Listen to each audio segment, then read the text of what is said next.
Welcome, everybody, for joining us on this episode of Note Nerds.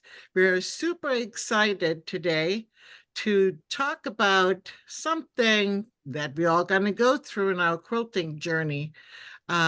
We started somewhere and we make progress, and hopefully, yeah, we will.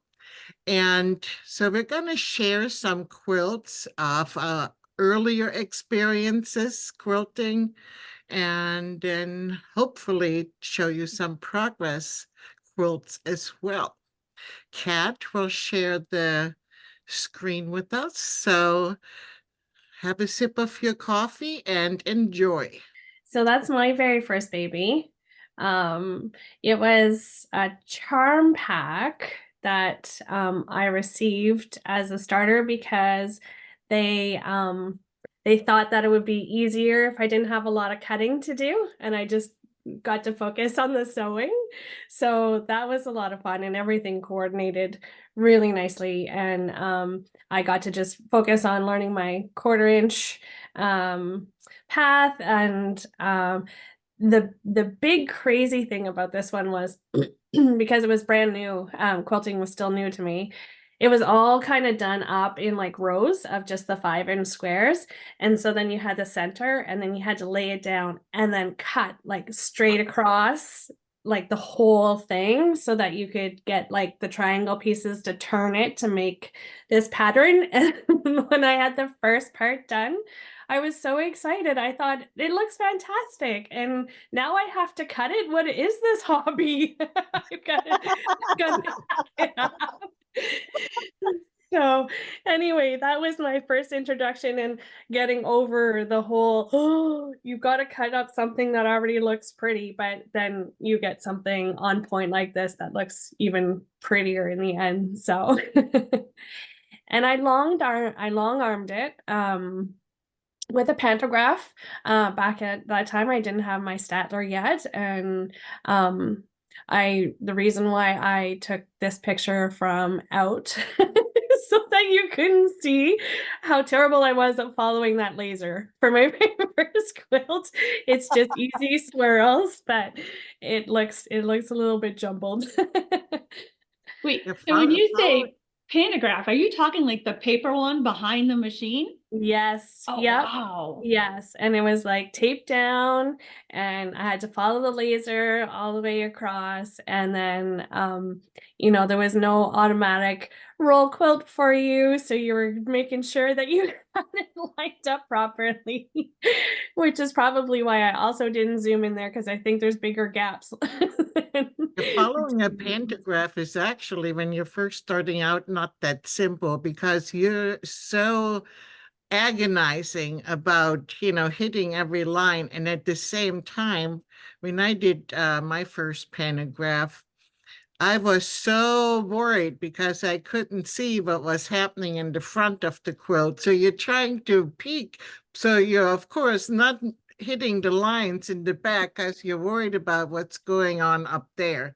But Yeah. I learned on the way that, as long, you don't have to hit every line, as long as you hit the points when there's supposed to be a point in order to not um, lose the integrity of the pattern. You can relax some. And then, Mm. of course, walking while following the laser is also a lot of fun, right, Angela? It is. Coordinating your feet with your hands is a totally different thing. And I Which think honestly, Ava, I needed like a good shoulder massage because I was so so tense. tense. Yep. I never thought about the roll quilt option with the paper pantograph. Like that never even dawned on me that, Now, wow, you most of just have them that have one and you have to, wow. most Yeah. of them have reference points, and you leave your needle down as you roll the quilt and make sure it lines up. Oh, and so this is my latest one. I did just before Christmas, and you can tell that I'm way over the hacking up beautiful fabric and making it into something nicer with this one.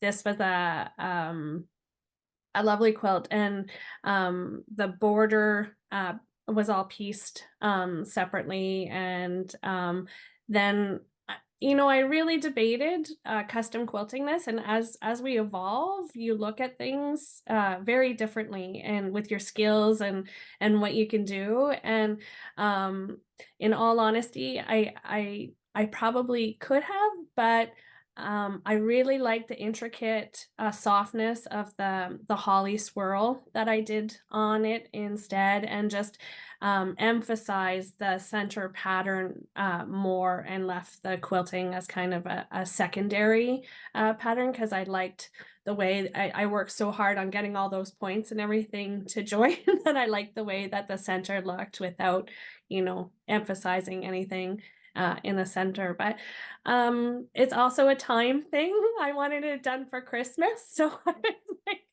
no, well, we're gonna do a nice edge to edge on this one. And so it's nice. It's nice to be able to feel more confident in having those options available, and being able to think outside of the box a little bit more, and in what you can do as you progress. So I'm smiling because I'm 99% sure I have that same pattern. I was like, yeah. I recognize that. I bet a lot It of the viewers do too. That's a pretty popular one for Christmas. it it is, and it's so simple, and it just gives nice coverage, and it had the holly berries in it, just like the flannel fabric there. So yeah.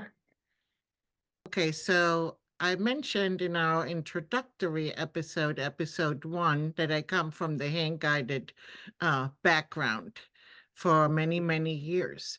So this one here, I got the Elevate, and I just wanted to play. The idea was behind this to stitch out a foundation and some designs with the Elevate, and then fill in the rest with hand guided.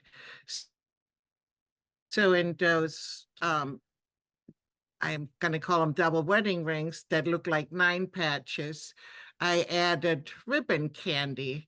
And next to those beautifully stitched out feather designs, that's something I was in awe of, because as a hand guider, you can replicate a lot of those designs. We pride ourselves in that.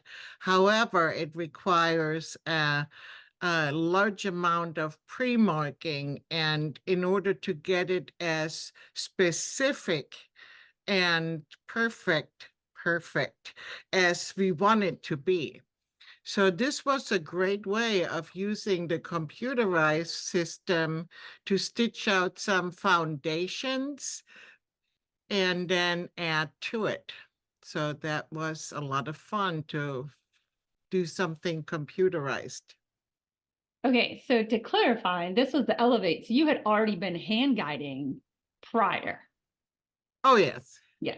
Okay. So I was like, this cannot be your first hand guided quilt because it's amazing. Okay. It's your first computerized. Got it.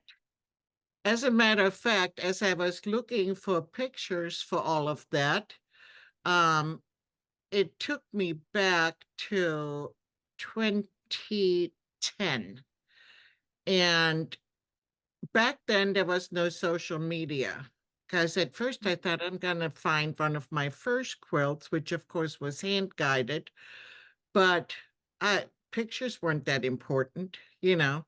So there was really nothing. So I think the first one I found was in 2014, where, slowly I guess we should take pictures, because I quilt for others. So we do those quilts and they're gone forever.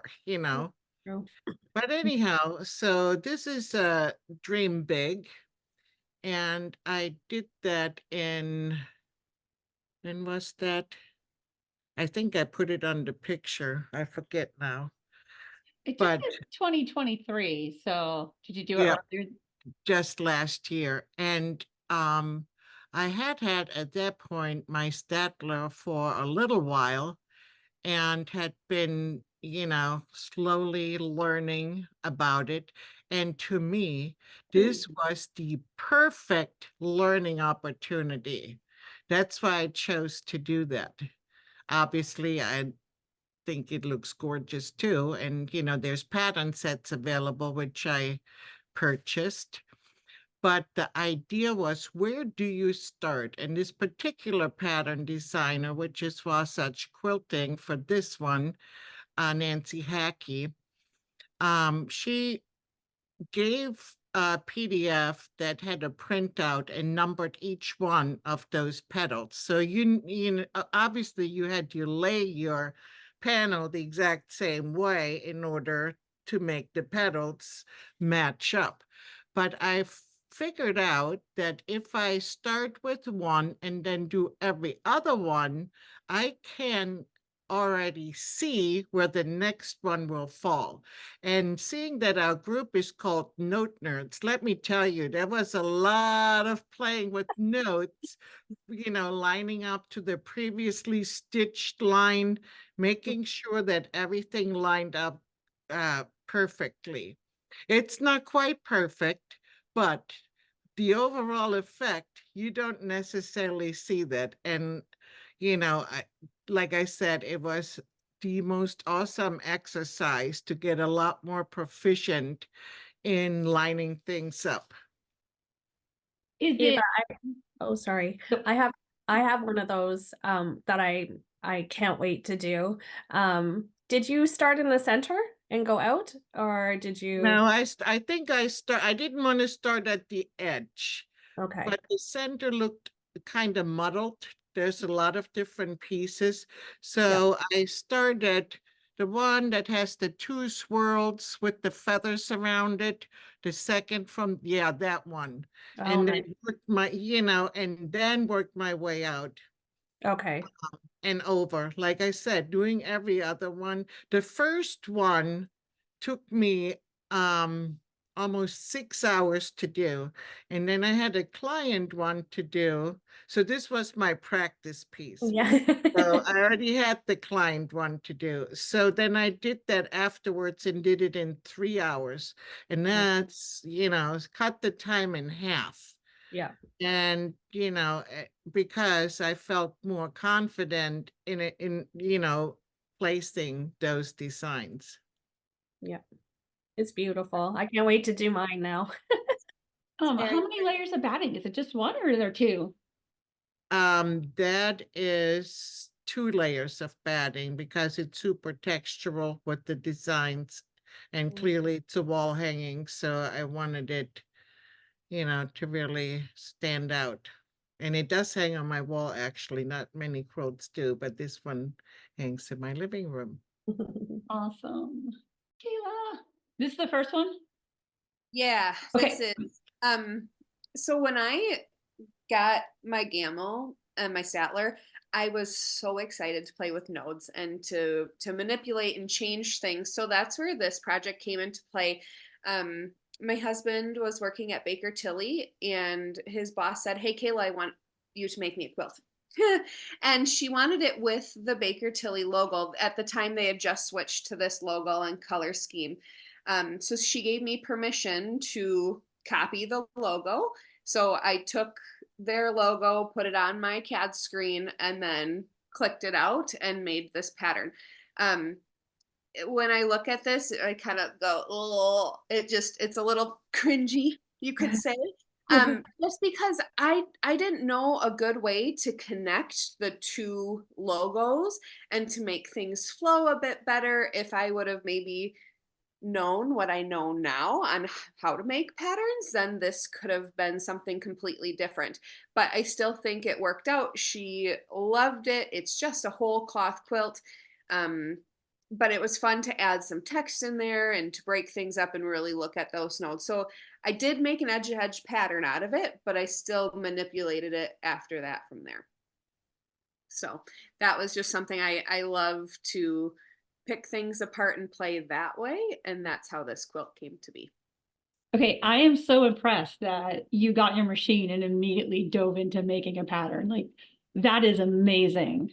Well, I think that's what I enjoy doing. I've always enjoyed, I think, like in 6th or 7th grade when we had our first computer class, they would say, okay, you did your typing, go do whatever you want. So at the time, I'd open up Word and make oranges or make graphics that were very simple. And that kind of moving and adjusting the shapes correlates to this program quite easily. The Creative Studios is so user friendly that I thought, well, why not? This is the best way for me to figure out some of these things and the why and the how. Um, but honestly, I know a lot more now than I did when I made this. I mean, I think when I stitched this out, like the stitching rate, like the speed was at like 6 or something standard, something really low. So it took forever to stitch out. Like I didn't even know how to change that. Like I just, you don't know what you don't know, right? And when you're making a pattern, you just think, well, I made it now. It's should be beautiful and ready and perfect. But there was a learning curve, that's for sure. Yeah, so these fish, it's something that my mom pieced, and she is a waste not, want not, and you can tell that by that thin border there on the outside.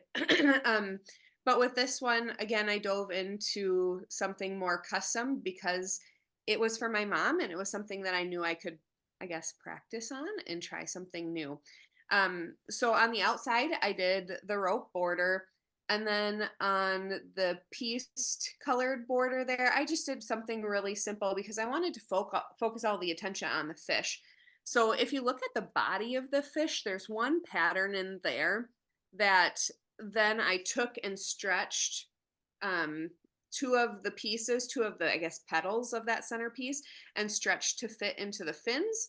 And then again, I used my nodes and cut apart that pattern and then made the fins in the back to add on to that. And I did an echo stitch around the outside and around the eye, and then did an edge to edge throughout the middle to go around them. So a lot of trim, a lot of fill. I had more knowledge at this point than I did when I did the first one, of course. But now, even so, more looking back at this, I go, well, I could have done this and it would have been better or easier, right? But again, some of these things you just don't know until you either come to a class or buy a class online, or you just play with it more so you understand it better. Well, it's interesting you having chosen the rope design for the border. And I say that because generally the rope design is a super traditional design. And you used it with the quilt that doesn't read as traditional at all, but it worked really well. So sometimes it's interesting when we choose patterns, where we think, nah, that would never work. But I also like the direction of your waves because generally, if you think fish, they're gonna go, you know, horizontally. But you doing them diagonally like that add so much movement, to the center of the quilt.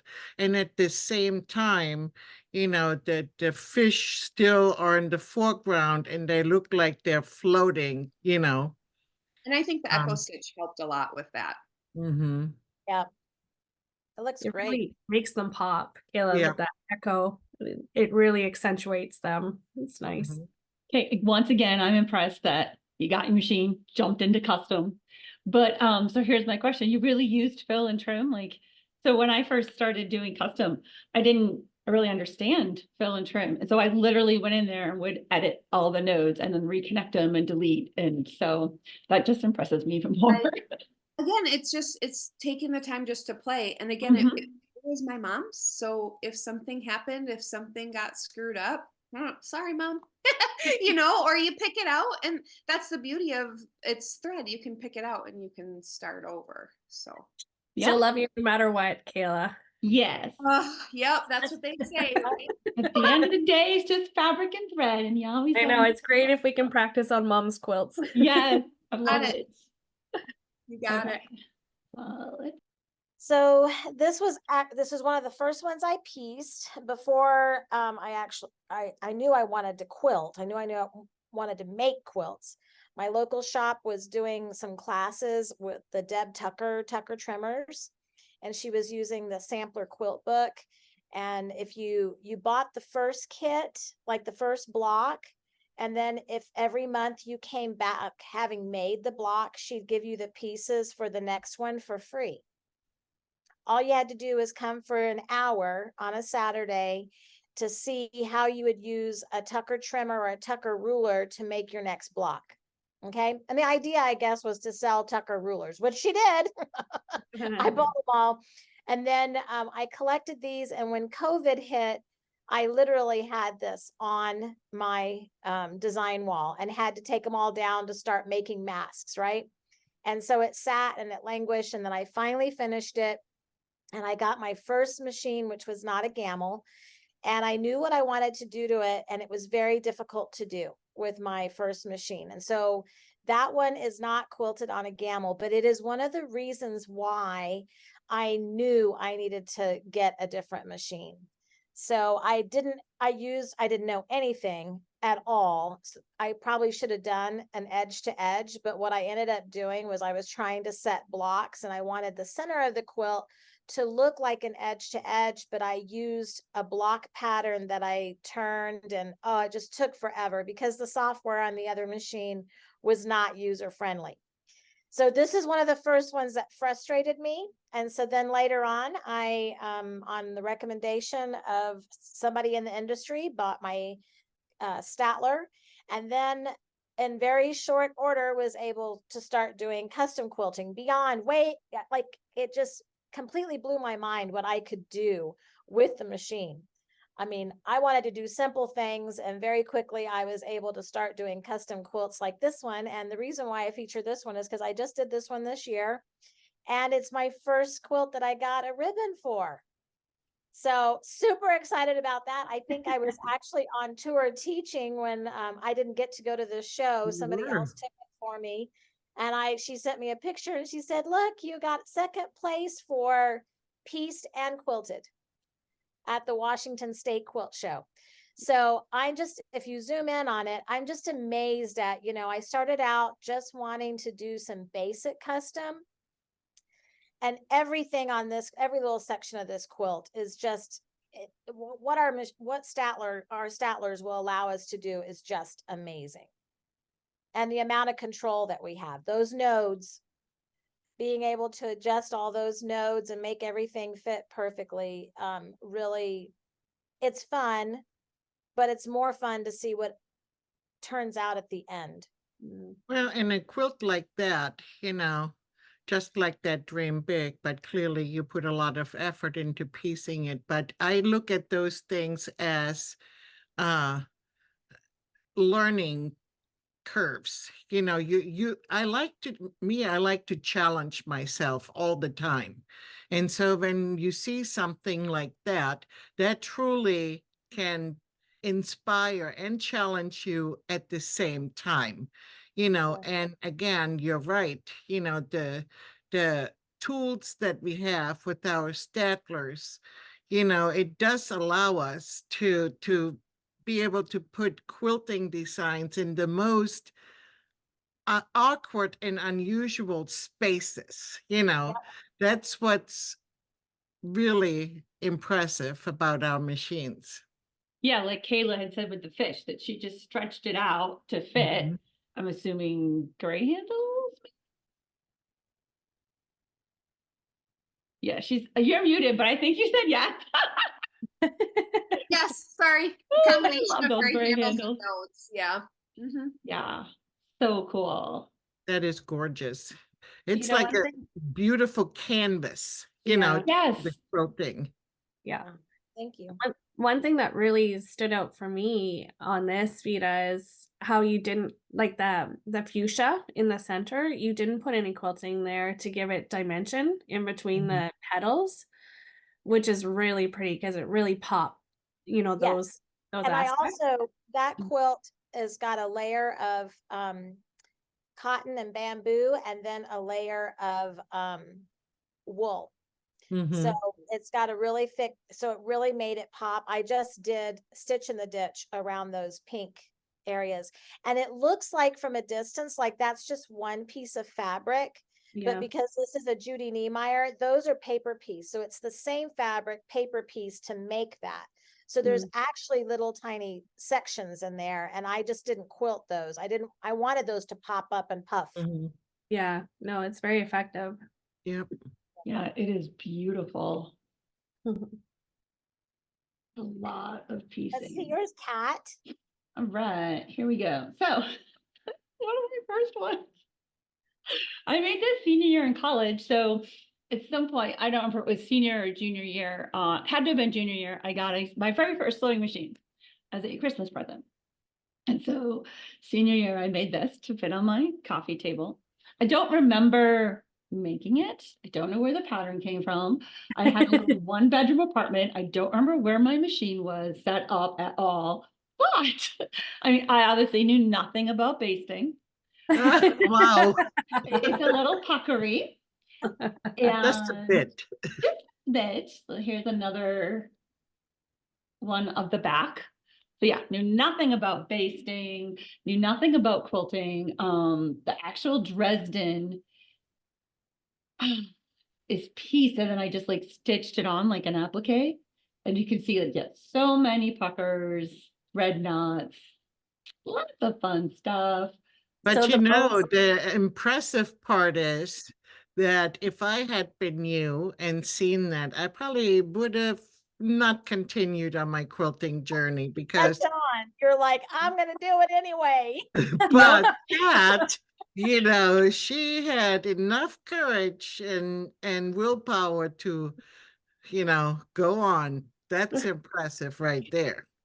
Um, I'm thinking I probably got the pattern from a magazine only because I didn't have money for a fancy ruler in college, so I have no idea.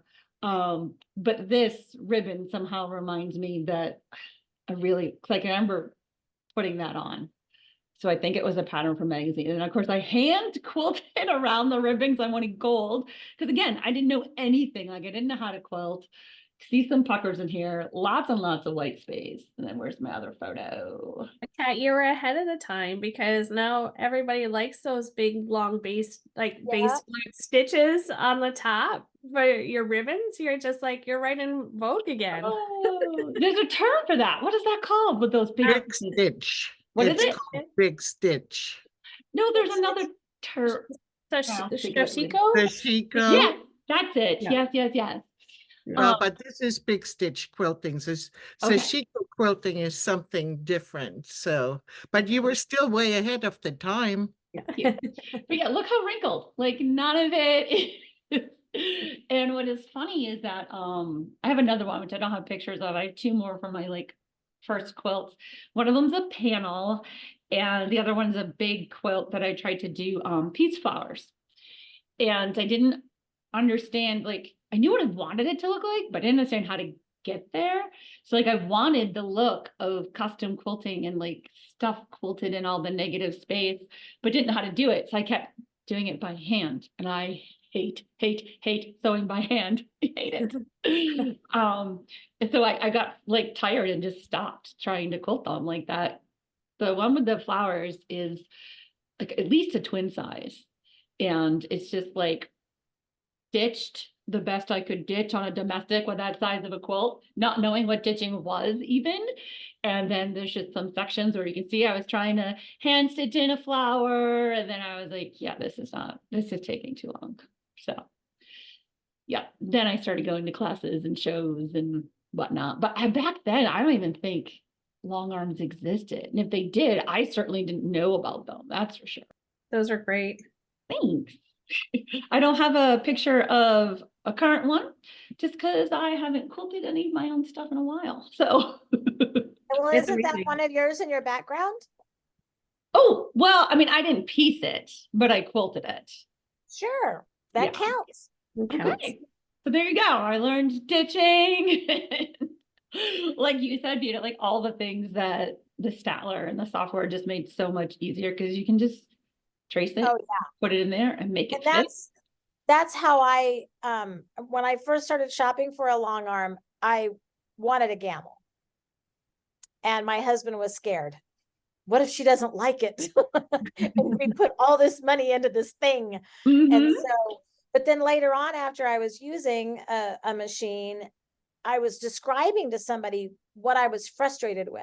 And it was everything that I was frustrated with. She just said, that's because you need a Gammill. You need to be stitching everything that you just told me you're frustrated with. You can do that with a Statler. So, yeah. Well, I think we all started, where you started. Well, at least you, Angela, and I started with different types of machines and learned very quickly. But you're right, it was scary because, Mhm. we come from a different background altogether, and buying something that's a lot of money regardless, Mhm. and yeah, but yeah, I wish I had taken the leap right from the start, Ava, right. like you said, because I had two different long arm machines before I finally went to my Gammill, and I was like, nope, still not doing what I want, still not doing.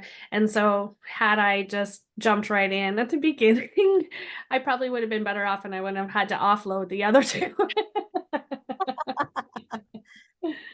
All right. Well, this was fun. Yeah. I hope everybody watching had enjoyed seeing our, where we started with computerized quilting or piecing, and and now we all have made some progress.